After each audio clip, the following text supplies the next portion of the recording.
My mom moved up to the loft after her brothers died. At the time, it was as far away as she could get.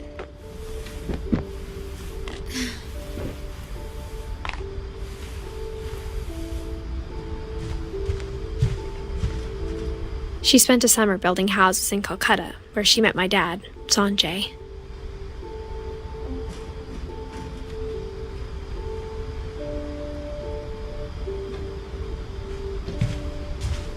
Religion was another thing my mom never talked about, but I think it helped her a lot after her dad died.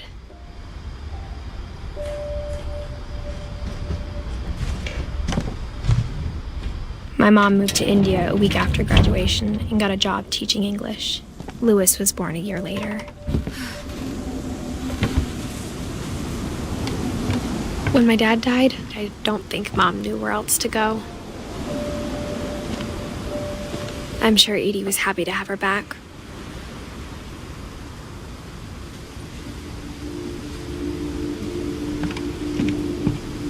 The house had to get a little bigger, but Edie was used to that.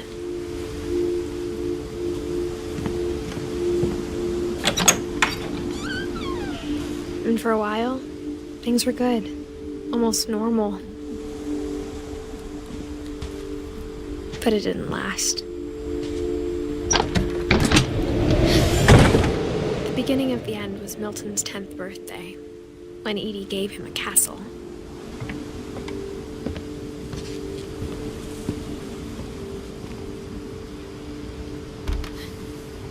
After Milton disappeared, the only thing he left behind was a room full of paintings.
Milton Finch in The Magic Paintbrush.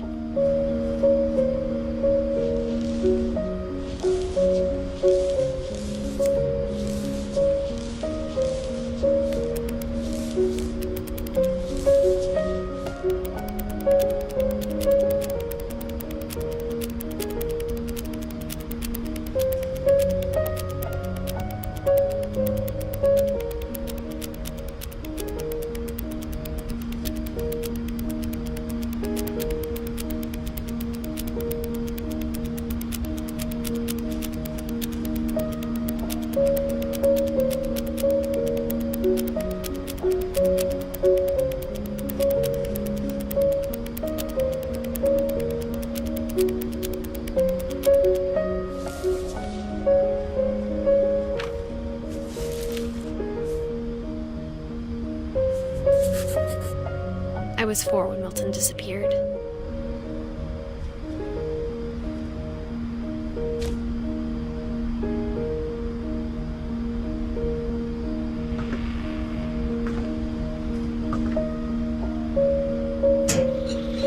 Mom spent months searching for my brother.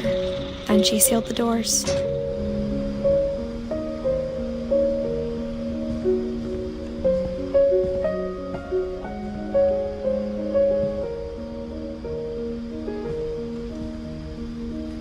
Whatever Milton had found in the house, Mom didn't want it getting out.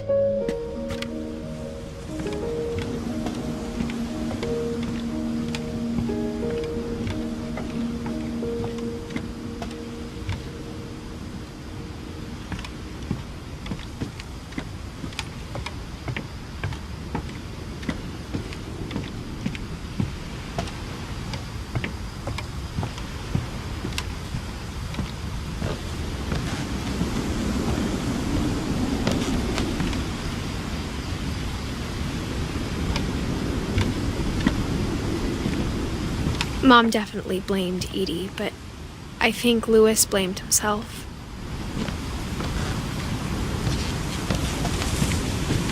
After he graduated, he just spent more and more time in his room, until Mom got him a job at the cannery.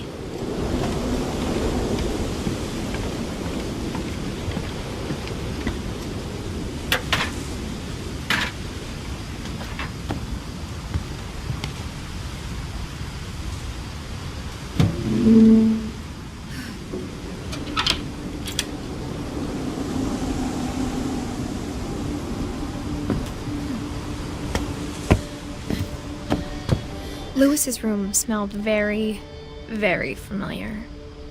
That part of him lived on.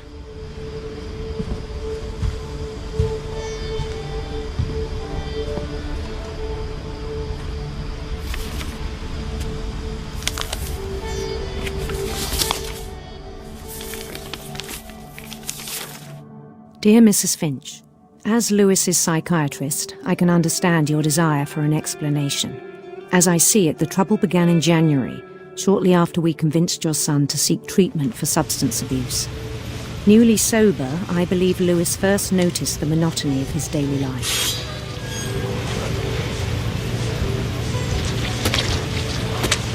He kept working at the cannery, but he withdrew part of himself.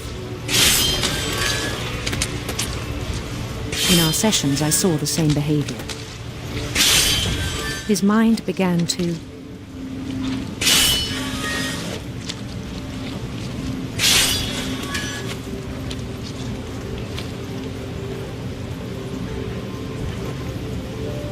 wander.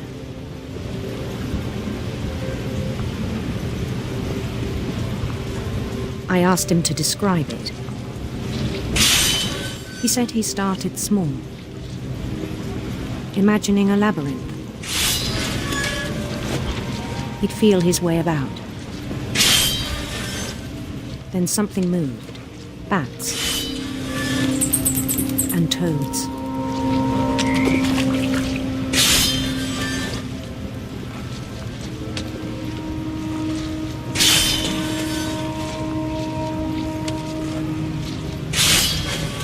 And things that have not names.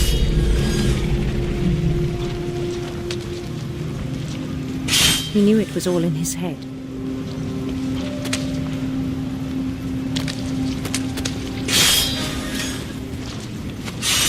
But he took it very seriously. I had hoped he'd find himself.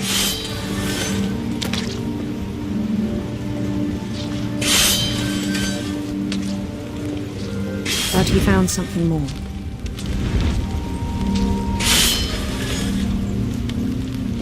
I worried about him then. Daydreaming at the cannery. I spoke with his boss. But he said Lewis had become a model employee. Methodical, tireless, focused. Like a whole new Lewis. So I let him go on.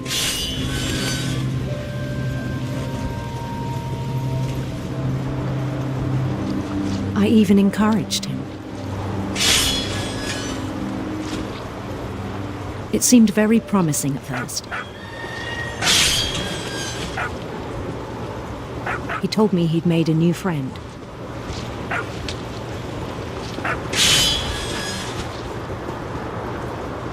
On the edge of a city he named Lewis Topia.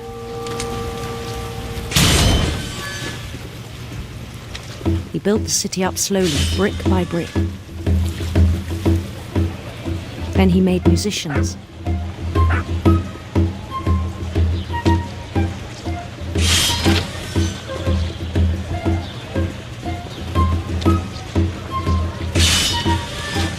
And songs for them to play. He talked about starting a band. And he was always humming something. Every day his imagination grew stronger.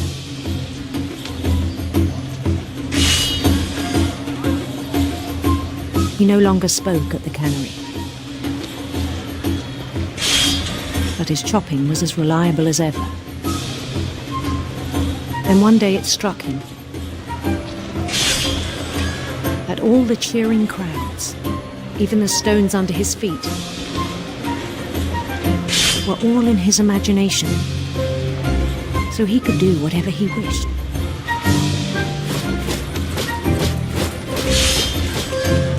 He held an election for mayor, and he won.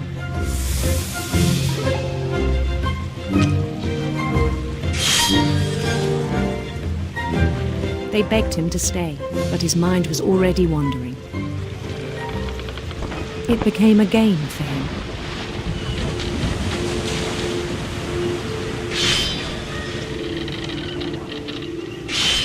He'd conquer a city, then immediately push on. New Louisville.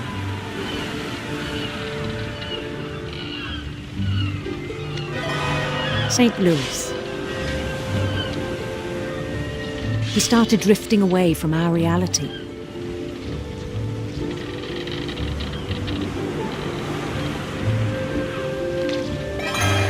Minneapolis. Until one day he forgot to go home from the cannery. Even as his mother pleaded with him, part of Louis kept sailing on.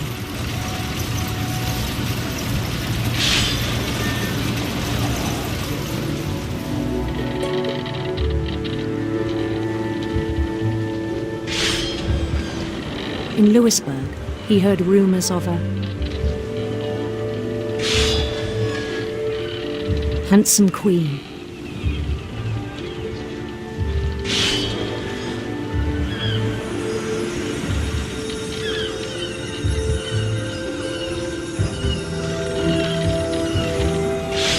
The queen was on her own quest for sinister serpents.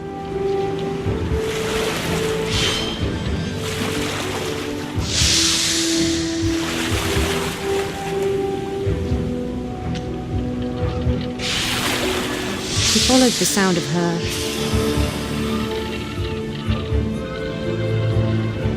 electric sitar.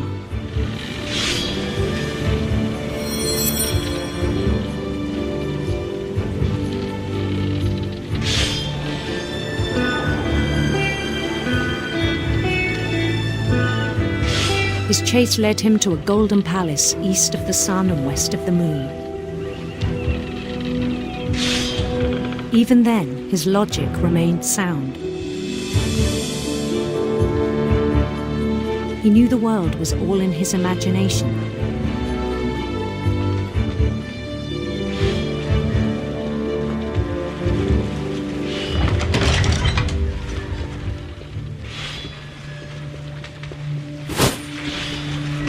But he was so proud of having created it. In his own eyes, he'd become something greater than a king.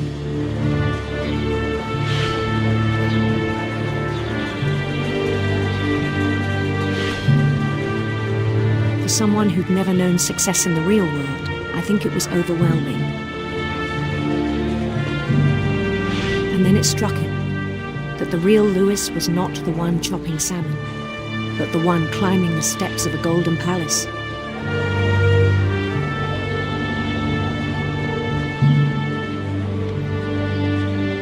My imagination is as real as my body, he told me. It was hard to argue with him.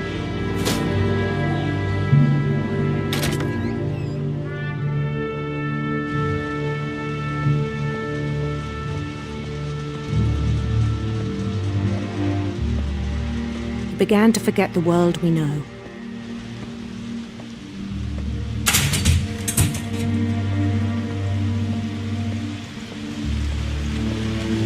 I think it pained him to remember Louis, the cannery worker.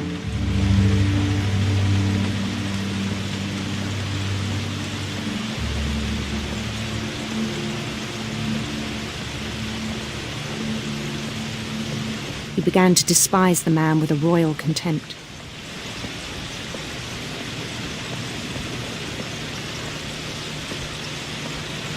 I still thought I could save him. Even after he said he was being crowned king over all the lands of wonder. The palace would be packed with his companions.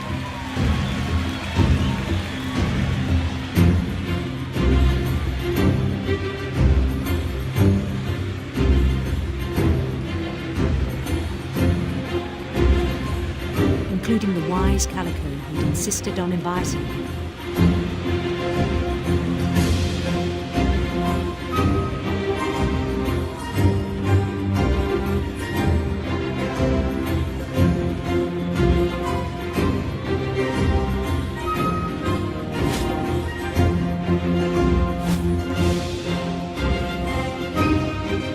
His queen waited, holding his crown.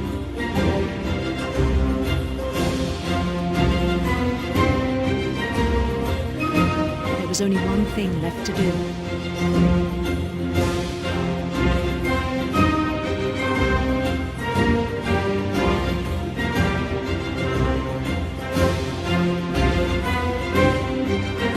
Bend down his head.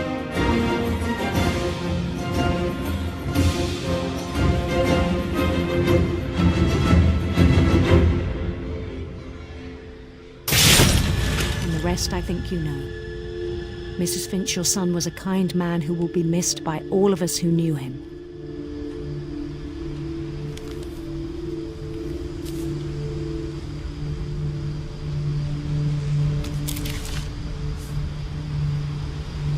My brother was really cool. I wish you could have met him.